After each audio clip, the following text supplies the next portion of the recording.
জন্য শান্তি বর্ষিত হোক প্রিয় নবী মুহাম্মদ সাল্লাল্লাহু আলাইহি ওয়াসাল্লামের উপর। আল্লাহুম্মা সাল্লি ওয়া সাল্লিম আলা নবিয়িনা মুহাম্মদ।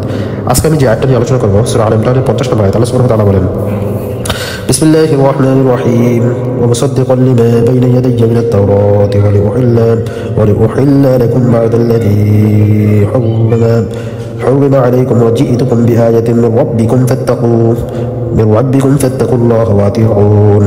আর এটি পূর্ববর্তী কিতাব সমূহকে সত্যায়ন করে, যেমন তাওরাত, আর তা এই জন্য যাতে তোমাদের জন্য হালাল করে দিই কোনো বস্তু তা তোমাদের জন্য হারাম ছিল। আর আমি তোমাদের নিকট এসেছি তোমাদের পালনকর্তার নিদর্শন সহ, কাজে আল্লাহকে ভয় করো এবং আমাকে অনুসরণ করো। এই আয়াতে স্পষ্টভাবে বোঝানো হয়েছে যে ঈসা আলাইহিস সালাম পূর্ববর্তী কিতাবের সত্যতা দিয়েছেন এবং তার সাথে কিছু পূর্বে হারাম করা বিষয়ে হালাল করেছেন, যেটা ইতিপূর্বে হারাম ছিল। মানুষকে আল্লাহর প্রতি তাকওয়া ও রাসূলের আনুগত্যের দিকে আহ্বান জানানো হয়েছে। এই আয়াতের আলোকে আল্লাহ সুবহানাহু ওয়া তাআলা অন্যান্য আয়াতগুলোতে বলেন, সূরা মায়েদার 46 নম্বর আয়াতে তিনি বলেন, আমি মরিয়মের পুত্র ঈসাকে পাঠিয়েছিলাম, যিনি তাওরাতের সততা করেছিলেন এবং ইনজিল দিয়েছিলাম, যাতে ছিল হেদায়েত ও আলো।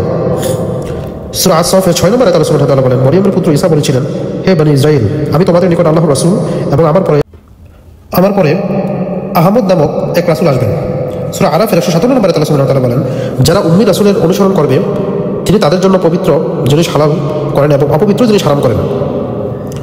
সূরা আনামের 154 নম্বরে আল্লাহ সুবহানাহু ওয়া তাআলা বলেন, আমি মুসার নিকট তাওরাত দিয়েছিলাম, যা ছিল পূর্ণতা, হেদায়েত ও রহমত।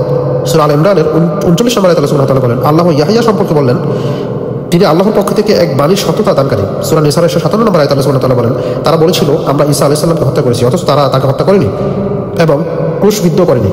সূরা মরিয়মের 30 নম্বরে আল্লাহ সুবহানাহু ওয়া তাআলা বলেন, ঈসা আলাইহিস সালাম বললেন, আমি আল্লাহর বান্দা, তিনি আমাকে কিতাব দিয়েছেন এবং নবী করেছেন। সূরা নাহলের 102 নম্বরে আল্লাহ সুবহানাহু ওয়া তাআলা বলুন, পবিত্র আত্মা অর্থাৎ জিবরাইল আলাইহিস সালামকে বলা হচ্ছে, এটি তোমার প্রতিপালকের পক্ষ থেকে সত্যসহ অবতীর্ণ করেছে। সূরা তাওবার 33 নম্বরে আল্লাহ সুবহানাহু ওয়া তাআলা বলেন, তিনি তার রাসূলকে হেদায়েত ও সত্য দিনের সাথে পাঠিয়েছেন, যাতে করে সকল দিনের উপর তা প্রতিষ্ঠিত হয়, সকল দিনের উপর বিজয়ী হয়। সহিহ মুসলিমের বর্ণনা রাসূল সাল্লাল্লাহু আলাইহি ওয়াসাল্লাম বলেন, যে ব্যক্তি ঈসা আলাইহিস সালামকে নবী বলে স্বীকার করবে কিন্তু আমাকে স্বীকার করবে না, সে মুসলিম নয়।